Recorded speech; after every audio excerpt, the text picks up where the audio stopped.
Fa mbola hijanona eo amin'izay lafiny fampianarana izay hatrany kosa isika misy ny fanavaozana izay entiny sekoly La Fontaine etsy Andravoahangy ho an'ireo ankizy amin'izao fidirana izao fanazavana izay entiny talensekoly raha koa nisy Colette. Ny antodiana eto moa dia ny fisian'ny école crèche La Fontaine izay ao Andravoahangy 10 metatra aorinan'ny mitsofoka eo amin'ny Loks. Izay crèche mandray ny zanatsika manomboka 9 dia misy hatramin'ny classe CP izay amin'izao fotoan'izao.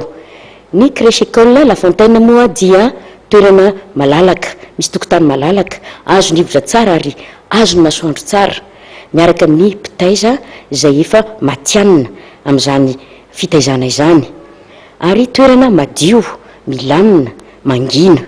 Koa dia manasa antsika rehetra hitondra ny zanatsika ao anatin'izany crèche école La Fontaine izany. Ampatsahivina fa manomboka 9 mbolana ny zanatsika dia efa raisinay ao amin'ny La Fontaine. Ampatsahivina ihany koa ao amin'ny 10 metatra ao ambadiky ny Loks eo Andravoahangy. Efa misokatra amin'ny fisoratana anarana.